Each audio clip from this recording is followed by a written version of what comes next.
Hidup di dunia ini letih, berpenat-penat. Ulang-ulang kita sebut hidup di dunia ini, kata Rasulullah, kebun. Di dunia ini kebun. Kebun ni tempat kita kerja, bukan tempat kita berehat. Berehat tu tepi pantai, berehat tu dekat taman. Ini bukan. Ini kebun. Kebun ni kerja, penat, beluh, letih, merah muka. Inilah kebun kita, tempat kita berpenat-penat. Yang mana kita nak penat dengan amal ibadat. Kita nak kumpul segala amal ibadat tadi, kita nak bawa pergi ke akhirat.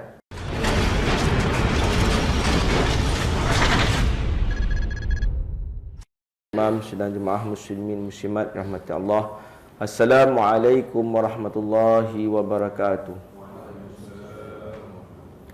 Alhamdulillah, alhamdulillah, alhamdulillah. Segala puji bagi Allah Subhanahu wa taala. Selama-lama dan lamanya puji-pujian itu hanya layak bagi Allah Subhanahu wa taala. Selawat dan salam ke atas Nabi besar junjungan Muhammad sallallahu alaihi wasallam. Pada pagi ini, hari ini kita masih lagi dipanjangkan umur, dipinjamkan kehidupan kita dari Allah Subhanahu wa taala. Duduk menumpang lagi atas muka bumi dunia milik Allah Subhanahu wa taala, dengan segala nikmat yang dihadiahkan, diberikan oleh Allah Subhanahu wa taala kepada kita. Maka tuan-tuan, semua perkara ini kita sebutkan sebagai peluang kepada kita. Peluang yang diberikan oleh Allah Taala kepada kita untuk menjamin keselamatan kita di kehidupan hidup semula di akhirat nanti. Hidup di dunia adalah untuk beramal. Hidup di dunia adalah untuk berbuat ibadat, yang mana segala amal ibadat kita tadi kita nak jadikan sebagai bekalan kemudian hari ketika kita hidup di akhirat. Hidup di dunia ini letih, berpenat-penat. Ulang-ulang kita sebut hidup di dunia ini, kata Rasulullah, kebun. Di dunia ini kebun. Kebun ni tempat kita kerja, bukan tempat kita berehat. Berehat tu tepi pantai, berehat tu dekat taman. Ini bukan. Ini kebun. Kebun ni kerja, penat, beluh, letih, merah muka. Inilah kebun kita, tempat kita berpenat-penat. Yang mana kita nak penat dengan amal ibadat. Kita nak kumpul segala amal ibadat tadi, kita nak bawa pergi ke akhirat. Bila nak rehat, kubur esok. Orang beriman ni tuan-tuan, rehat dia bila? Rehat dia bila kita masuk kubur. Mati itu rehat bagi orang beriman, tuan-tuan. Jadi tuan-tuan mati Allah, lagi kita hidup ni, lagi itulah kita kena buat kerja. Dan kerja yang kita wajib atas kita, yang tujuan Allah jadikan kita adalah ibadat. Ibadat. Lakukanlah ibadat seberapa banyak, seboleh-bolehnya yang kita mampu buat. Mampu tak mampu, kena buat. Itulah cara kita nak menyelamatkan diri selepas daripada kehidupan mati nanti. Hidup ini ada beberapa fasa, yang mana kata ulama, setiap fasa yang kita lalu akan menjadi lebih panjang masa dia. Setiap fasa yang kita lalu akan menjadi lebih sukar ujian dia. Dulu hidup dekat rahim ibu, sekejap aja, tak sampai pun 10 bulan. Makan, minum, semua senang. Makan daripada apa yang zat mak kita. Dari zat mak kita makan, kita serap, kita dapat. Tak payah usaha apa pun. Lahir kat dunia, dah panjang lagi masa, tambah 60 tahun, 70 tahun. Nak cari makan dah tak macam dulu. Kena ikhtiar sendiri, kena usaha sendiri. Mati besok masuk kubur, wallahu alam. Entah berapa puluh ratus tahun duduk dalam alam kubur tunggu. Kemudian bangkit semula mahsyar. Ulama kata paling koman 60,000 tahun nak tunggu hisap. Hisap pula sorang-sorang. Bayangkan sorang-sorang kalau dihisap seorang sehari je cukup. Hari ni manusia 2022 ada 7 bilion orang. Kita ada 7 bilion orang hari ni manusia. Kalaulah satu hari seorang, 7 bilion hari nak tunggu tuan-tuan. Itu yang tahun abad sekarang ni, abad 2020 lah kata. Abad yang lepas akan datang.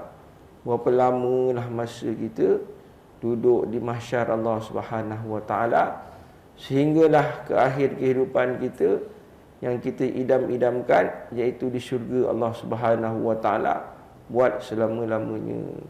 Dan yang paling kita takut, yang paling kita nak elakkan, selamatkan diri kita daripada neraka Allah Subhanahu Wa Taala. Allahu Akbar. Jadi pada pagi ini kita nak kongsi lagi antara cara kita nak mengelakkan daripada neraka. Sudah barang pastilah mengelakkan daripada dosa. Dan dosa yang kita sedar atau kita tak sedar, dosa kita sengaja atau kita tak sengaja, yang berpunca daripada diri kita sendiri. Antara punca asbab dosa pada diri kita adalah kenapa? Kerana lidah kita. Masih kita membicarakan bab kebinasaan lidah. Hari itu kita dah cerita pasal apa? Pasal mengumpat. Pasal mengumpat. Pagi ni insya-Allah kita akan berkongsi pula kebinasaan lidah yang seterusnya, iaitu berbantah-bantah.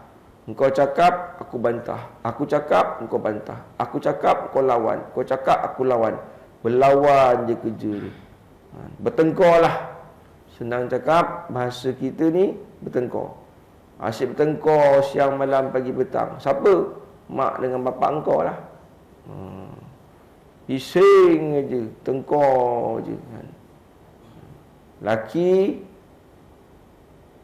Laki bantah cakap isteri, isteri bantah cakap suami.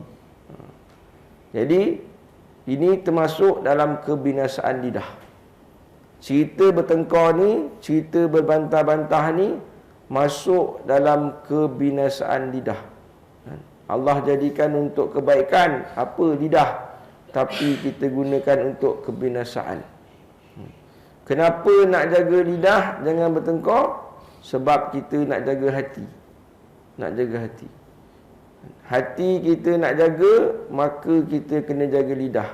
Antara perkara yang kita kena elak daripada dilakukan oleh lidah adalah bertengkar. Kalau lidah kita ni baik, maka baiklah hati. Kenapa nak jaga hati? Sebab hati ni tempat bilik Allah. Dalam kitab sebut tempat telik Allah. Allah telik kita, Allah tengok kita bukan pada muka kita, bukan pada badan kita, bukan pada harta kita, bukan pada kereta kita. Tapi Allah tengok kat mana? Pada hati kita. Sebab itulah tuan-tuan, kita kena jaga hati kita. Hari ni kita sibuk jaga muka kita. Tengok muka kat cermin bilik, risau dah ada uban dekat janggut. So boleh-boleh nak cabut uban kat janggut tu. La ilaha illallah.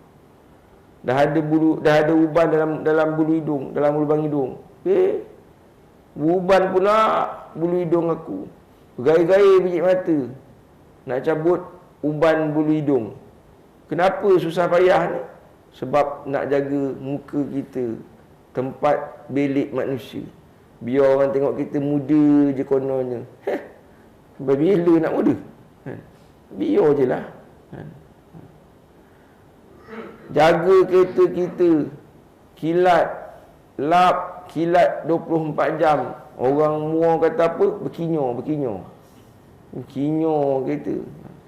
Kenapa? Tempat orang tengok. Orang tengok kita kan? Orang tengok kalau kotor apa kata orang. Kereta kotor pula kata. Risau. kalau pandangan orang. Risau apa kata orang. Tapi tak risau pada pandangan Allah. Tak risau apa tempat yang Allah nak pandang. Apa dia? Hati kita. Bagaimana kita hari ini menjaga hati kita, sedangkan hati kita lah tempat yang Allah nak pandang. Kenapa tuan-tuan Allah pandang hati? Sebab dekat hati kita ada apa? Ada iman. Iman hahuna kata Nabi. Iman kat sini. Iman duduk kat sini. Sebab itulah Allah pandang kita pada hati kita, insya-Allah. Baiklah. Bismillahirrahmanirrahim. Adapun berbantah-bantah itu adalah mencela perkataan orang lain dengan menzahirkan kecederaan padanya, sama ada kecederaan pada lafaz atau pada maknanya. Apa pula ada kecederaan pula pada lafaz ni? Macam main bola pula. Berbantah-bantah itu mencela perkataan orang lain, menghina perkataan orang lain, tak terima perkataan orang lain. Apa yang kau cakap ni? Tak betul. Apa yang kau cakap ni? Salah. Sentiasa menyalahkan orang, sentiasa menjatuhkan, tidak menerima pendapat, pandangan, kata orang. Ini takrif berbantah-bantah. Kemudian menzahirkan pula kecederaan, menunjukkan, menampakkan kecacatan pada perkataan orang itu, sama ada pada zahir, pada lafaz atau pada makna. Daripada sebesar-besar kesilapan katanya tadi, sehinggalah sekecil-kecilnya dia cari salah. Kalau tak jumpa yang besar, dia cari salah paling kecil. Cakap pun sengor, itu pun dikira. Cakap pun pelat, sampai tahap macam tu.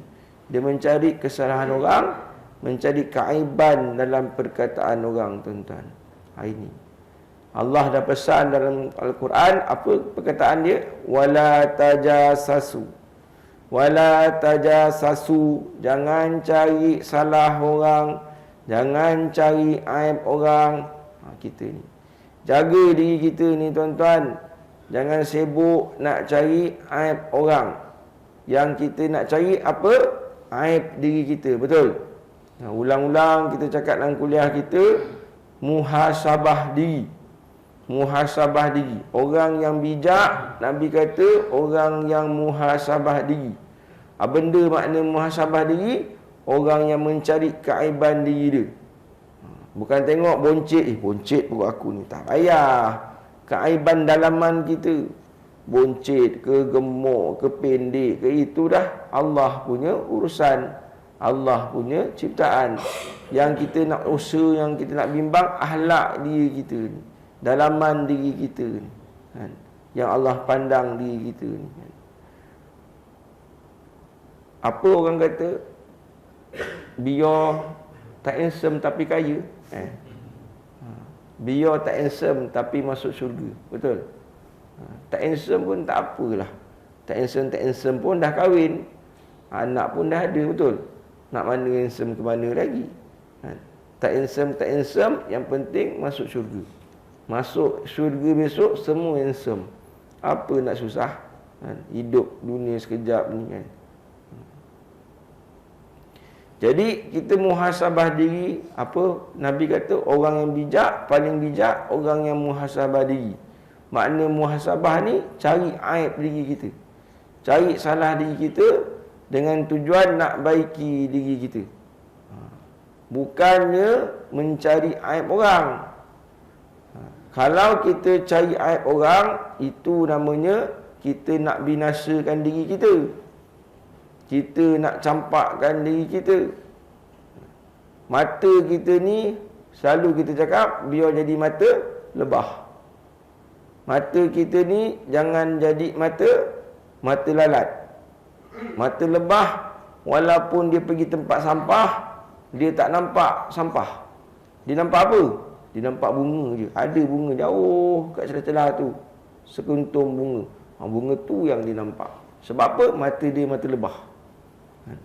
Tapi kalau mata dia mata lalat, dia pergi taman bunga, penuh dengan bunga, dia tak nampak bunga. Dia tak nampak bunga. Yang dia nampak apa? Ada tahi kat bawah. Seketul, tai kucing kecil je. Tu yang dia nampak. Itu yang dia kejar, tu yang dia tengok, tu yang dia cari. Tuan-tuan. Itu. Nak jaga mata kita ni. Usahakan supaya mata kita, pandangan kita ni menjadi pandangan lebah. Bukan menjadi pandangan mata lalat, tuan-tuan. Apa lagi tentang aib? Tak boleh buka aib orang. Allah larang kita membuka aib orang. Termasuklah keaiban diri kita. Bukan aib orang, aib kita pun Allah suruh tutup. Jangan suka menceritakan keaiban kita. Sebab apa? Sebab Allah dah tutup dah keaiban kita. Tuan-tuan, malam tadi tuan-tuan buat apa? Banyak dosa yang kita buat semalam. Siang malam kita buat dosa. Tapi kawan-kawan kita tahu? Tak tahu. Jiran kita tahu? Tak tahu. Kenapa? Allah dah tutup dah. Allah dah sembunyikan. Jadi apa yang kita buat, minta ampun lah. Minta ampun. Kita pun kena tutup keaiban kita dengan memohon ampun kepada Allah Subhanahu Wa Taala. Jangan kita pula sibuk cerita, semalam aku ngurat awet kat kilang. La ilaha illallah. Dah tua-tua pun buat perangai lagi. Orang dengar, bukan orang suka, orang nyampah tu kan. Jadi tak usah cerita keaiban kita. Tutup keaiban kita. Kita tak nak orang dengar aib kita, kita jangan dengar aib orang. Kita tak nak aib kita dijaja, kita jangan jaja aib orang. Kita tutup aib orang di dunia, kata Nabi, Allah tutup aib kita dunia akhirat. Dunia ni kita tutup aib orang. Jangan cerita salah orang, jangan cerita kelemahan orang, maka Allah tutup keaiban kita dunia dan akhirat. Yang paling penting apa, tuan-tuan? Akhirat. Nabi cerita, kalau akhirat besok, kalau Allah tayangkan keaiban kita, malunya kita. Malunya masa ditayangkan segala keaiban kita. Ustaz, ini rupanya buat dulu. Semua orang tengok, satu mahsyar tengok. Ustaz rupanya. Malunya kita, tuan-tuan. Nabi kata apa? Sampai tanggal daging muka. Kat dunia ni kalau kita malu, apa orang budak cakap? Tebal, bukan tebal. Bopeng. Bopeng muka. Kan bahasa dulu kan? Bopeng muka. Rasa kalau kita malu kan rasa macam kan, rasa tebal, panas muka kan. Dah malu lah tu. Tu dah tahap malu betul lah. Malu, panas muka aku. Rasa panas muka kita. Akhirat esok Nabi beritahu, malu ni tahap apa? Tahap tanggal daging muka ni. Malu cabut daging muka ni. La ilaha illallah. Tuan-tuan. Jadi nak selamatkan kita daripada dimalukan di akhirat, diaibkan di akhirat, kita jangan buka aib orang kat dunia. Tahu, diam je. Kau tak tahu je. Okey.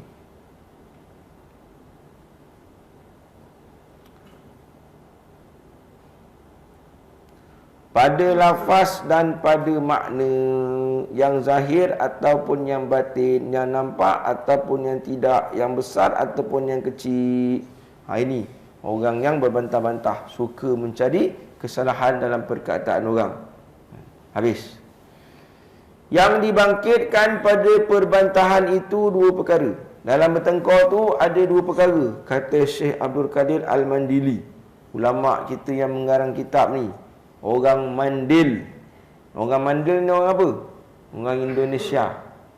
Dia taruh ya ujung tu, menunjukkan nisbah pada tempat. Kalau tuan-tuan ni orang Tangkak. Jadi Osman Tangkak Ki. Tangkak Ki, tambah ya. Leman Tangkak Ki. Saya orang Rawang. Rawangi sedap. Wangi. Sedap sikit punya dia. Tuan-tuan tangkap kaki. Tangkap kaki. Okey. Syekh Abdul Qadir Al-Mandili kata apa? Ulama kita ni orang Indonesi. Kan dia kata bukan kita jangan orang Indon ustaz. Jangan. Jangan pandang orang pada bangsa dia, pada rupa dia. Nak pandang dia, kita nak tengok pada ilmu dia. Orang Indon, orang Jawa, tapi duduk Mekah, ulama kota Mekah belajar dan mengajar di Masjidil Haram. Ini Syekh Abdul Qadir ni. Bukan belajar lagi, mengajar pula dekat Masjidil Haram. Kita ngajar kat mana? Sekolah petang. Ngajar sekolah petang nak belagak. Sekolah pun petang je 4 jam tak cukup waktu. Belagak pula tu. Okey.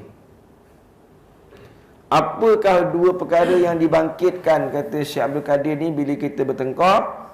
Iaitu ingin meninggikan diri dengan menzahirkan kelebihan diri. Itu dia. Pertamanya, bila kita bertengkar, kita akan meninggikan diri kita. Nunjukkan kita ni betul. Nunjukkan kita ni bagus. Kan? Bila bertengkar, kita bagus lah. Orang salah. Apa yang bini kita cakap semua salah. Apa yang bini kita bilang semua tak betul. Yang betul siapa? Kita je betul. Aku suami ke, aku tahu. Syurgi tiba tepat kaki aku. Amboi. Kemain lagi. Semua kita betul. Semua kita benar belaka. Kita tak terima pandangan isteri kita. Kita tak terima teguran isteri kita. Ini tuan-tuan, kita nak jaga-jaga juga dalam hubungan kita suami isteri. Bertengkar ni, kita dengan orang jarang. Kita dengan orang jaranglah kita bertengkar betul. Jarang bertengkar. Yang rajin bertengkar ni, kita dengan siapa? Dengan laki lah, dengan bini. Ada jadual bertengkar. Pagi ni kan, sambung petang tengah hari kan. Tengah hari kan sambung malam. Ada jadual siap dia bertengkar tu. Allahu Akbar.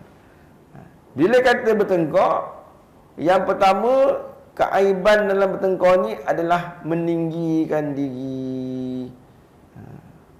Meninggikan diri, iaitu menzahirkan kelebihan diri dia. Maknanya apa? Inilah nama sebagai ujub.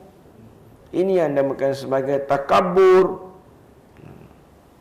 Yang mana ujub dan takabur ni disebut sebagai syirik khafi. Syirik khafi. Kita takut dengan syirik khafi.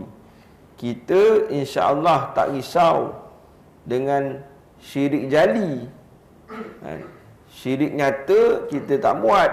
Kita tak pergi pun kuil kat tangkak tu. Tak pasal kita nak pergi betul. Kita tak masuk pun gereja. Tak pergi kita kan.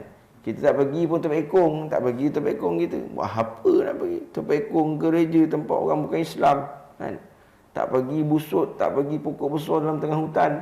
Tak pergi semah apa semua. Pasang colok dekat kaki gunung. Buat apa kan? Itu syirik jali. Syirik nyata. Syirik jelas. Tapi hari ni kita risau tentang apa? Satu lagi syirik, namanya syirik khafi. Syirik halus. Syirik yang kecil yang kita buat tapi kita tak perasan. Kita mensyirikkan Allah dengan cara apa? Dengan sikap diri kita sendiri. Dengan takabur, dengan kata-kata kita. Dengan ujub kita. Dengan rasa takjub pada diri kita. Yang mana itu semua bukan hak kita. Takabur apa semua tu adalah pakaian Allah. Kita tak ada hak untuk membesarkan diri. Rasa hebat, rasa bagus. Kenapa? Yang hebat, yang bagus, yang maha bagus, yang maha hebat adalah Allah Subhanahu Wa Taala. Siapa kita? Kan? Siapa kita? Cakap kita betul sangat ke? Mulut pun bau busuk. Kan? Mulut pun bau busuk. Macam mana cakap nak betul? Kan? Kalau dah mulut pun bau bacin. Kan? Allahu Akbar.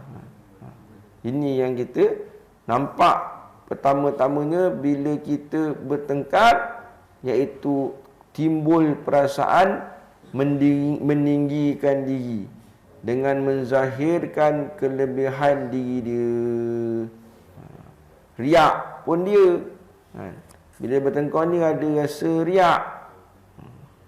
Selalu tuan-tuan kita ni riak tapi kita tak perasan. Riak ni ro'a. Ro'a ni pandang. Dia buat amal nak suruh orang pandang. Dia buat ibadat nak suruh orang tengok. Bukan nak suruh Allah tengok.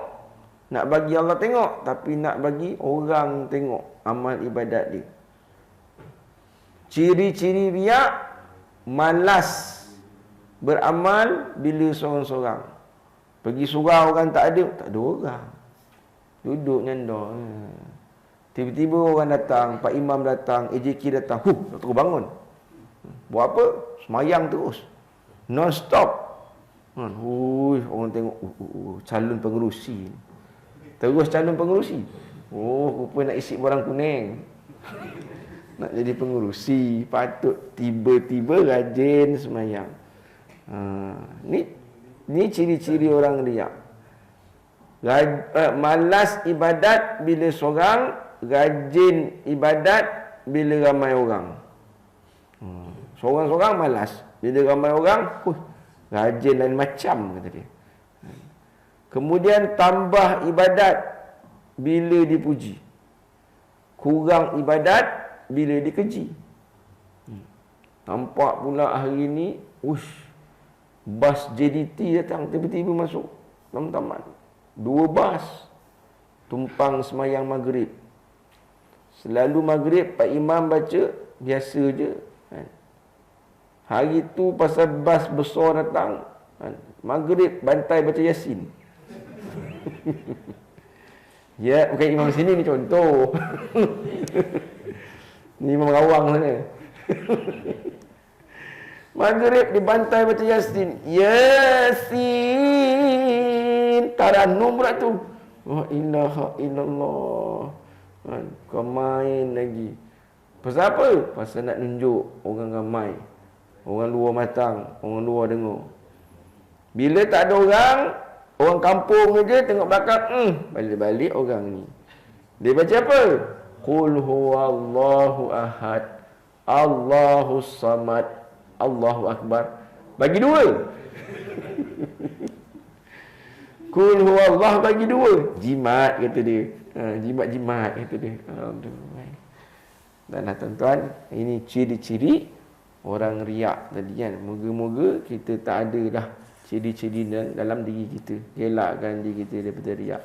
Habis amal kita, penat amal kita, tak dipandang oleh Allah Subhanahu Wa Taala. Allah kata apa? Nabi tahu. Orang riak ni besok dia tengok dalam buku pahala dia, buku amalan dia, kenapa tak ada pahala ni? Kosong aja. Ya Allah, aku semayang, aku amal, aku ibadat, aku sedekah, tak ada pahala pun. Allah beritahu, dulu engkau buat kan nak menunjuk-nunjuk. Nak tunjuk pada pengurusi, nak tunjuk pada imam, nak tunjuk pada orang. Habis tu kau pergilah minta pahala dengan dia. Bukan buat kerana Allah, buat kerana orang. Jadi kau mintalah pahala dengan orang tu. Kalau kau buat kerana Allah, Allah lah yang bagi pahala. Tapi kalau buat kerana orang, mintalah orang tu pahala. Kalau dia nak bagi. Jawapannya, jangan harap orang nak bagi, betul. Akhirat, Nabi pun kata apa? Akhirat esok tuan-tuan, Nabi-Nabi pun dia kata apa? Nafsi. Nabi Adam nafsi. Nabi Ibrahim nafsi. Lagi ketua kampung, lagi Pak Imam surau, lagi kuat nafsi dia. Jangan harap kita nak harapkan belas ihsan orang di akhirat nanti. Okey. Allah lah tempat kita bergantung harapan dunia dan akhirat. Okey, yang seterusnya. Dan ada kalanya kerana tabiat yang jahat yang suka menghina orang lain. Yang pertama tadi, bila kita bertengkar, berbantah, kita akan rasa meninggikan diri. Yang kedua, menghina orang lain. Tabiat menghina orang lain. Kita je cakap betul. Itu yang pertama. meninggikan diri. Yang kedua, orang cakap semua tak betul. Itu yang kedua. Apa yang orang cakap, apa yang khabar, apa orang tegur beritahu, semua tak betul. Contoh kata isteri kita. Isteri kita khabar, bang, abang macam ni lah bang. Baik bini kita cakap, diamlah. Amboi. Aku ketua keluarga. Amboi, kau main lagi. Aku yang berhak buat keputusan. Tengah hari ni kita nak makan apa? Itu pun bergaduh. Tengah hari ni nak makan apa pun bergaduh. Allahu Akbar. Dia menghina kata orang lain. Awak apa tahu? Awak orang kampung. Awak ni orang Serum. Saya orang KL. Boy. Menghina orang. Menjatuhkan orang, mengaibkan orang. Kalau saya tak kahwin dengan awak, tante awak kahwin dengan Bangladesh, kata dia. Oi, bukan main lagi, kan? Siapa tu tuan-tuan? Bini kita, kan? Orang rumah kita, tulang rusuk kita. Jaga hati. Kita ni tuan-tuan, hati ni makin tua makin sensitif, betul? Makin tua makin sensitif. Bukan kita je sensitif, kena ingat. Orang rumah kita pun sama. Kita ni sama-sama tua. Dulu kahwin sama-sama muda. Masa kahwin saya tengok ni awak cantik. Ingatkan cantik sampai bila-bila. Rupanya tu kecut kedut. Wah, dia kata bini dia. Satu masa dia mengecut, dia mengkedut. Ini kan. Jadi macam tu juga hati kita, kan? Makin lama kita makin tua kita ni hati makin sensitif. Makin mudah tersentuh. Tersentuh dengan apa? Dengan kata-kata. Jadi nak sama-sama kita jaga kata-kata kita supaya tidak menyentuh perasaan isteri, dan mudah-mudahan isteri juga dapat jaga kata-kata dia supaya tak menyentuh perasaan kita sebagai suami. Kalau kita cakap baik-baik, bini kita cakap baiklah. Dan kita teladankan pada bini kita. Kita kan ketua keluarga. Jadi kita jadi teladan. Teladan apa? Teladan yang baik. Cakap baik-baik, cakap elok-elok. Rasa-rasa nak jadi bertengkar, kan, nak jadi keras, kita lembutkan balik, tenangkan balik, kan. Kita tenangkan, lembutkan, tak jadi, kan. Dia pun ikut lembut, dia pun ikut tenang, insya-Allah. Syaratnya pertama, jangan meninggikan diri. Syarat yang kedua, jangan menghina orang, jangan menghina dia, jangan menghina orang lain. Selamat kita daripada bertengkar. Maka berbantah-bantah itu hanya menguatkan dua perkara yang sangat keji itu. Bila kita bertengkar, maka timbullah dua perkara yang sangat keji tadi. Apa dia? Meninggikan diri dan menghinakan orang. Dua-dua perkara ni sangat keji. Kerana apa? Kerana ini adalah pusaka iblis yang disebut sebagai takabur. Khalaqtani min nar wa khalaqtahu min tin. Pertama, dia meninggikan diri. Allah, ya Allah, kau jadikan aku daripada api. Api kan best. Kau jadikan Adam daripada tanah. Tanah busuk. Nampak? Dua benda tu meninggikan diri dan mengendahkan orang. Dua-dua sifat tu ada pada siapa? Ada pada iblis. Jadi kalau kita bertengkar, kita mewarisi sifat iblis dalam diri kita. Dan pada masa tak sedar, rupanya bertengkar tadi, kita ni pewaris sifat iblis, menerima pusaka iblis. Apa kata Rasulullah? Takkan masuk syurga walaupun ada sebesar zarah takabur dalam hati kita, tuan-tuan. Ini nak jaga, nak hati-hati. Nampak benda senang, sikit aja. Tengkar, tengkar tadi. Kita bila, betul lah tuan-tuan, bila kita baca kitab, kita belajar, baru kita nampak satu-satu kesilapan, kesalahan dalam kelakuan hidup kita hari-hari. Kalau tak, kita ni rasa betul je, elok je, kan. Apa yang wajib atas engkau? Okey, sekarang cara nak membetulkan keadaan pula. Kita dah tahu salah kita, dah tahu apa kebinasaan kita, apa kesan dia, apa buruk dia, dan bagaimana cara nak betulkan. Okey, kita masuk pada fasa nak membetulkan pula. Boleh? Boleh sama ingat? Ya. Pasal kita ni subuh cepat, jadi mula cepat. Takut rasa macam dah lama. Ustaz buntut dah macam papan rasa kan. Risau juga kan. Dah keras dah kan. Tuan-tuan kalau tak boleh bagi syarat lah buat tepuk lutut ke gitu. Rusuk-rusuk. Tengok jam. Saya faham tu kan.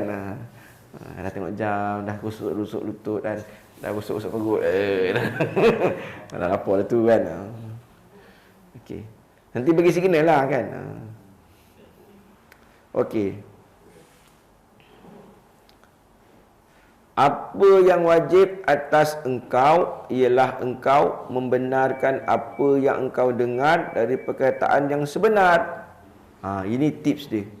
Cara nak mengatasi bertengkar, yang pertama membenarkan apa yang engkau dengar dari perkataan yang sebenar. Yang pertama, engkau membenarkan apa yang engkau dengar daripada perkataan yang sebenar. Kalau benda tu betul, kalau benda tu baik, terima. Benda betul, benda baik, terima. Tapi ustaz, memanglah kebenaran tu sifat dia apa? Pahit. Walau kana muran, apa kata Rasulullah? Kullil haq, cakaplah betul, cakaplah yang benar, sampaikan yang benar walaupun kebenaran itu pahit. Memang kebenaran itu pahit, kebenaran itu ubat itu pahit.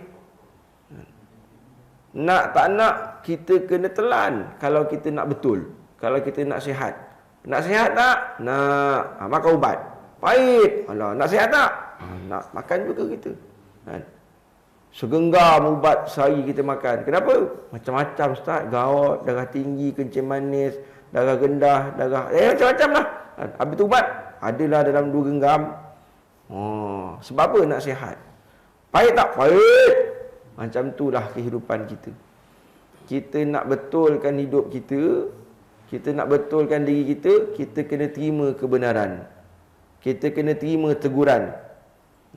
Orang yang paling sayangkan kita ni tuan-tuan, orang yang tegur kita. Dan orang yang tegur kita ni selalu siapa? Orang yang paling rapat dengan kita. Kawan kita paling rapat, dia akan cakap, Man, tai hidung kau terkeluar. Bulu hidung awak terjojol, kata dia. Dia akan beritahu kita. Kalau orang tu tak sayang kita, dia tak kisah, lantang kau lah, tai hidung meleleh terkeluar. Dia ketawa orang berat. Kenapa? Dia seorang pun tak cakap. Rupanya tai hidung kita dah terkeluar, terjojol. Orang ketawakan kita. Tapi kalau orang tu sayang kita, dia pelan-pelan bisik, tai hidung kau terkeluar, tai hidung kau terkeluar. Tak, ni betul tuan-tuan. Nampak benda simple kan, tai hidung terkeluar. Tapi kalau bayangkan kalau tai hidung kita terkeluar, orang tak beritahu, malu tak kita? Malu. Bulu hidung kita terjojol. 2 tak tu, kiri kanan. Malu tak kita? Malu. Dah lah bulu hidung beruban, terjojol pula tu. Malu. Tapi kalau orang tu sayang kita, dia cakap pelan-pelan. Man. Bulu hidung kau terjojol. Kita coba sumbat balik. Nak sumbat balik ke, nak cabut ke, lantak lah. Yang penting jangan terjojol. Orang sayang kita, dia kabur. Pahit tak benda tu? Pahit. Segannya aku tadi. Segan. Tapi pasal ada orang kabur, terima kasihlah. Jangan kita marah pula, engkau ni, buyurlah, aku memang sengaja jojolkan hidung. Memang aku punya style. Lantaklah. Kalau dah ada tu, biarkan yang dikabur kan.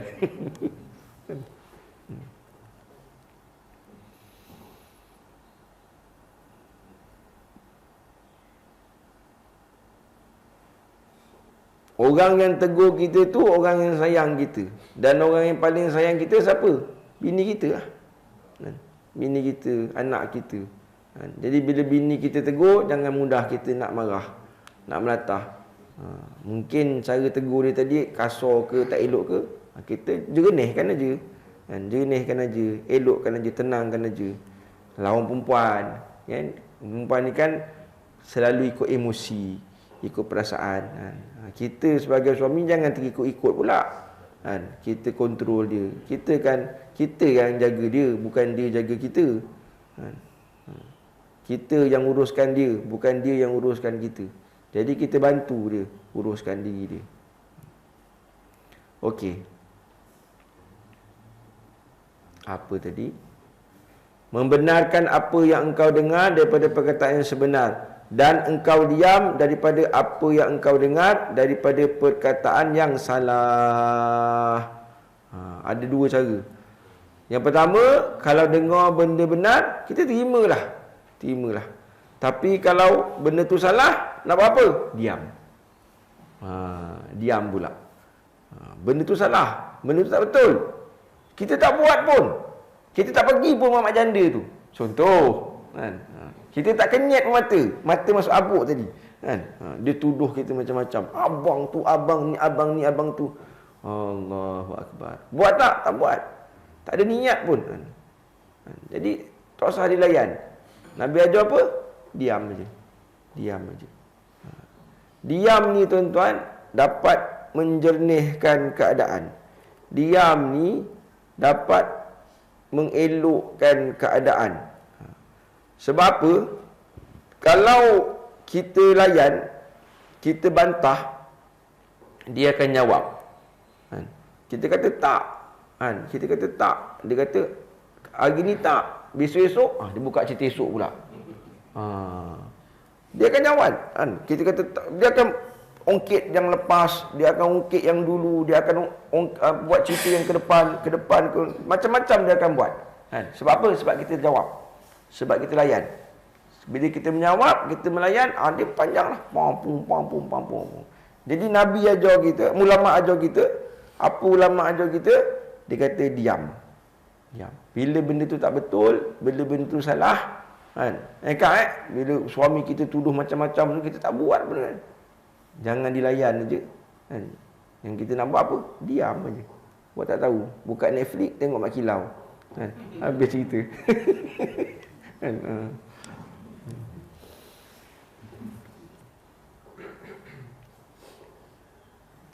Melainkan apabila ada faedah bagi agama pada menyebutnya, maka engkau sebutkannya dengan lemah lembut.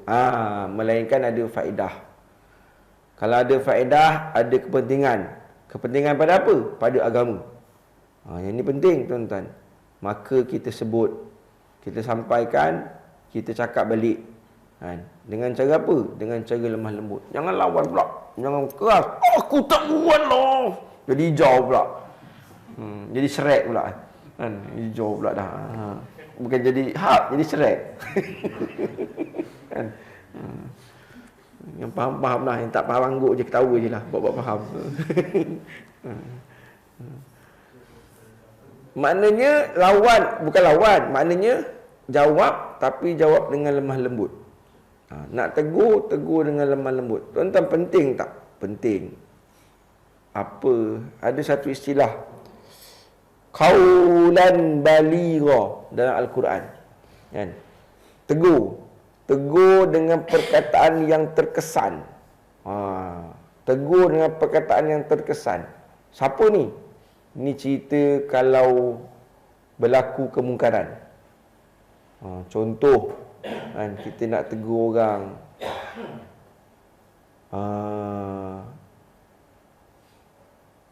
Tegur kes apa?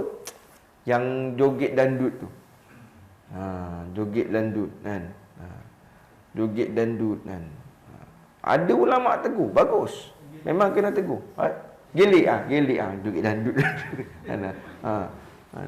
Memang ada ulama tegur, ada ustaz tegur, bagus. Tapi dia pandai jawab. Itu saya dibayar untuk bergelik, kata dia. Baik-baik cakap saya dibayar untuk digelik. Faham-faham tak faham tak apa. Saya dibayar untuk bergelik. Habis saya gelik lah. Itu memang cara saya mencari rezeki. Tak, ini contoh, tuan-tuan. Bukan siapa-siapa. Ini contoh je. Saya dibayar untuk bergelik. Bukan digelik. Saya dibayar untuk bergelik. Dan itu punca saya, cara saya mencari rezeki. Kan ulang-ulang kita dah cakap, semua orang tahu benda ni, kan? Matlamat kita tidak menghalalkan cara. Nak cari rezeki, saya nak besarkan anak, saya nak tanggung anak, nak tanggung tu, nak ni. Baguslah, tapi cara kena betul. Kan? Korek tabung surau, pecah tabung surau, dapat tangkap. Saya nak tanggung anak, cari rezeki. Boleh? Tak boleh. Sama juga. Haram. Hasil yang haram, rezeki yang haram, jadi haramlah. Cara yang haram jadi rezeki yang haram. Takkan jadi halal dia. Udkhulu fi silmi kafah. Allah sebut dalam Al-Quran. Masuklah kamu dalam Islam sepenuhnya. Jangan masuk Islam sekerat-sekerat. Malam ambil gambar pula. Buat live Facebook. Bertahajud. Kan? Siang dandut, malam tahajud. Tuan-tuan ketawa ni macam faham je. Ni contoh kan. Malam bertahajud. Ya Allah, ampunkan dosa. Lantak engkau lah kan Allah. Kesian dia. Allah sebut dalam Al-Quran, masuk Islam ni kafah. Penuh, sepenuhnya. Bukan malam je kau Islam. Pukul 4 pagi je kau Islam. Dan siang kau tak Islam. Tak boleh. Kan? Semua kena Islam. Makan cari Islam, jalan cari Islam, menyanyi cari Islam, berhibur cari Islam, dan berehat cari Islam. Semua ada dalam Islam. Islam kan syariat. Islam kan cara hidup. Kan? Hidup bersyariat. Apa makna hidup bersyariat? Hidup beragama. Hidup beragama. Kan? Islam, the way of life. Selalu nampak dekat belakang kita tu kan. Islam tu kan cara hidup. Way of life tu cara hidup. Hiduplah cari Islam. Kalau nak cari makan, cari rezeki, carilah cari Islam. Islam pun suruh kita, memang Islam suruh kita cari rezeki. Tapi ada cara dia. Ada yang boleh, ada yang tak boleh. Ada batas dia. Okey. Ini boleh lagi tak boleh ni?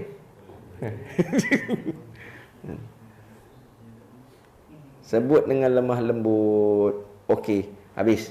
Cara mengatasi kita dah faham. Nak mengatasi masalah kita dah faham dah tahu dah cara dia. Apa tadi? Kalau benda tu baik, benda tu betul, kita terima walaupun pahit. Terima je lah. Dah salah saya, terima je lah. Yang kedua, kalau benda tu tak betul, tuduhan tak betul, tuduhan menuduh, apa nak buat? Diam. Diam. Kalau tak boleh diam, start motor pergi kedai. Pergi warung sampai cerita. Biar seseorang cakap, apa tak tahu abang. Pergi warung je. Tapi tak boleh, dengar je lah, tak payah keluar. Kalau keluar pun panjang cerita kan. Kita keluar kan, kata, keluar lah tu. Kalah lah tu. Kalah. Dia sorak pula. Payah juga kan. Tak payah. Duduk je rumah, tahan je lah. Alah kan ada cerita Sayyidina Umar, ingat tak? Cerita Sayyidina Umar kan. Orang datang rumah dia nak minta nasihat kan. Dia bertengkar dengan bini dia. Datang rumah khalifah nak minta nasihat. Rupanya khalifah pun tengah bertengkar kan. Khalifah pun kena marah dengan bini dia. Tapi tak melawan, diam aja kan. Bila khalifah keluar, Sayyidina Umar keluar, Sayyidina Umar tu garang tuan-tuan. Dia kalau marah, bulu goma dia boleh terpacak kan, boleh tembus. Itu Nabi Musa kan. Dia punya garang tu, iblis pun takut dengan dia. Betul. Garang kuatnya dia tuan. Kita benda ni kan, kucing pun tak takut dengan kita kan. Dia diam, tak melawan pun. Dia keluar rumah, orang nanya, tadi kenapa kan? Senyap tak melawan. Biarlah kan. Bini aku, dia dah penat kan? Jaga anak, jaga rumah, buat kerja siang malam pagi petang kan? Dia beletih tu cara nak hilangkan stres. Orang perempuan ni dia beletih nak hilangkan stres. Betul tak tuan? Kita kena sabar. Biar je lah. Lagi satu, tuan-tuan kena ingat, perempuan ni dia tak salah. Dia salah, dia salah. Dia betul lah, tentu dia betul lah. Dia salah pun dia tak salah. Tengok dia pergi, kalau tengok dia bawa kereta kan, betul dia, tak pergi signal kan. Tengok perempuan lah, biar tak apa kan. Kita kena banyak sabar. Ini banyak sabar kan. Jangan marah pula ada perempuan kan. Tapi kena memang gitu kan. Sabar. Allah jadikan orang lelaki ni lebih akal. Kan? Allah jadi orang lelaki ni kelebihan dia akal lebih. Jadi gunakanlah kelebihan Allah bagi tadi. Kan? Banyak berfikir, sabar, tenang, kan? Relax kan. Belete tu satu kerehatan, satu terapi bagi dia. Dia dah puas, dah penat, dia diam. Alhamdulillah. Habis dah. Okey.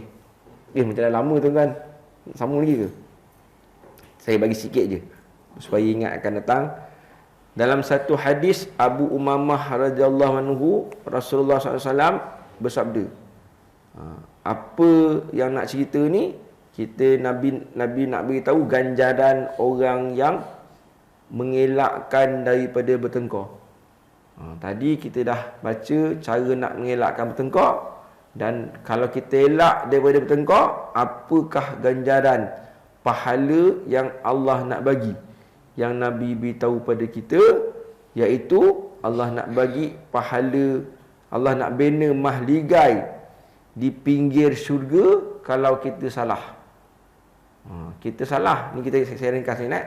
Kalau kita salah, kita ngelak juga bertengkar. Dah betul lah saya salah, tak apalah kan. Tapi kita elak, tak nak bertengkar. Nabi kata Allah bina mahligai.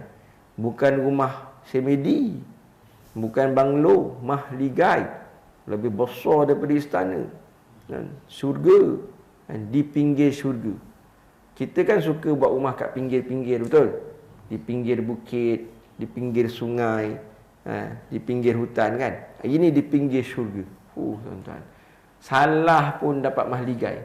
Nampak? Dah tentu kita salah kan? Tapi kita tak nak bertengkar pun dapat pahala dibina mahligai di pinggir syurga. Tapi kalau betul, kita tak salah. Kita tak salah dalam cerita ni, dalam bertengkar ni. Kita tak nak bertengkar, kita elak. Dengan cara apa tadi? Kita diam kan? Diam. Apa Nabi kata? Allah bina mahligai di tengah-tengah syurga. Tanah yang paling mahal kat mana? Dekat Kuala Lumpur lah. Dekat apa tu? Golden Triangle tu segitiga kan. Lantaklah yang tengah-tengah bandar Kuala Lumpur lah kan. Yang tanah dia kira pakai inci tu kan. Dekat situlah, tengah-tengah syurga lah, tempat tanah paling mahal, paling nilai tinggi, Allah binakan mahligai untuk kita. Syaratnya apa? Ngelakkan bertengkar. Walaupun kita betul, tapi tak nak tengkar kan? Tengah-tengah syurga Allah binakan mahligai untuk kita. Dan lagi satu, Nabi kata dibina mahligai baginya pada setinggi-tinggi kedudukan di syurga. Pula untuk siapa ni? Untuk sesiapa yang elok akhlak ni. Orang yang elok akhlak. Dah penat tu. Orang yang elok akhlaknya, Nabi kata Allah beri dia ganjaran mahligai di puncak syurga. Nampak? Puncak syurga, rumah paling mahal, rumah paling cantik kat mana? Puncak alam lah. Tu atas bukit. Atas bukit sana, atas gunung sana kan. Jadi mahligai paling mahal kat syurga nanti atas bukit syurga, atas gunung syurga, puncak syurga. Kat mana? Tu rumah kita sana. Macam mana kau dapat Macam mana kau dapat? Esok kat syurga kita tanyalah. Aku dapat mahligai dekat tepi-tepi syurga, tepi sungai syurga je. Engkau tingginya, cantiknya di puncak syurga sana. Macam mana kau dapat? Alah, aku dulu jaga akhlak je. Jaga akhlak. Tuan-tuan, Nabi janji orang yang baik akhlaknya dapat mahligai di puncak syurga. Tuan-tuan rahmati Allah Subhanahu Wa Taala. Apa kata ulama? Sedikit adab yang baik, sedikit adab lebih baik daripada banyak ilmu tapi tak beradab. Ini akhlak. Adab ada, tak banyak, sikit aja. Tapi lebih baik daripada banyak ilmu tapi tak beradab. Ilmu banyak tapi tak ada adab. Ustaz tapi tak ada adab, seokok. Itu. La ilaha illallah. Ustaz macam tu. Pandai tu. Cerita bab hukum agama, halal haram, tapi tak ada adab, tak ada akhlak. Bahaya kan. Lebih baik kan daripada banyak ilmu tapi tak ada akhlak, tuan-tuan kan. Dalam masyarakat, ilmu banyak tapi tak ada adab akan jadi serabut. Ilmu banyak tapi adab tak ada, serabut. Ilmu banyak tapi tak ada adab kan. Orang hajar biadab, cakap kasar, akhlak buruk kan. Tak guna ilmu tadi. Tolong langgang masyarakat kita. Kenapa? Kerana tak ada adab. Jadi jaga adab kita, elokkan adab kita, semulia-mulia adab. Apa ganjaran yang Allah beri nanti di syurga, berada di puncak mahligai, berada di puncak syurga mahligai kita. Tuan-tuan, seronok tuan-tuan. Kat dunia pun kita suka rumah atas gunung, atas bukit. Kenapa? Angin kuat, betul? Sedap, angin nyaman. Bayangkan kat syurga esok, duduk rehat-rehat berdepan mahligai, bukan depan rumah, depan mahligai, duduk atas kursi malas, atas kursi jongkat-jongkit tu kan. Tak ada bunyi lah, syurga kan. Angin bertiup. Kan kita dah cerita kan, angin syurga dia tiup, dikeluarkan bunyi kan. Angin syurga ni ditiup, dikeluarkan bunyi. Kat dunia kan ada bunyi angin, wah nyaman je kan. Dekat syurga, angin dia pun ada bunyi. Bunyi apa ustaz? Itu yang best. Kat syurga, angin dia keluarkan bunyi ikut bunyi yang kita suka. Tuan-tuan suka bunyi apa? Bunyi lagu kan? Lagu apa? Lagu Mak Jais. Angin dia keluar lagu Mak Jais. Wah. Tukar Jam Abdillah. Order je Jam Abdillah. Tukar. Angin keluar lagu macam Jam Abdillah. Tuan-tuan tak nak ke tuan-tuan? Wah. Tukar nak lagu Blackpink. Wamboi. Ni macam Pak Haji ni. Tenet. Saya tahu pasal anak ni. Anak. Bukan saya dengar anak. Dah lah tuan-tuan, jadilah kan. Lamalah kita ni duduk-duduk ni kan. Mudah-mudahan duduk-duduk kita kejap ni cerita-cerita sedikit daripada ilmu Allah Subhanahu Wa Taala, kongsi ilmu Allah Subhanahu Wa Taala, ada manfaat bagi diri saya dan bagi diri kita semua, kebaikan manfaat di dunia dan lebih-lebih lagi manfaat di akhirat nanti insya-Allah. Wallahu a'lam bissawab. Bismillahirrahmanirrahim. Alhamdulillahirabbil alamin wassalatu wassalamu ala asyrafil mursalin wa ala alihi washabihi ajmain. Allahumma inna nas'aluka ridhaka wa jannah wa na'udzubika min sakhatika wan nar. Allahumma khtim lana bi husnil khatimah wa la takhtim alaina ya Allah bi su'il khatimah. Rabbana atina fid dunya hasanah fil akhirati hasanah wa qina adzabannar. Wa sallallahu alaihi Muhammad wa ala alihi wa sahbihi baraka wa salam. Walhamdulillahirabbil alamin. Taqabbalallahu.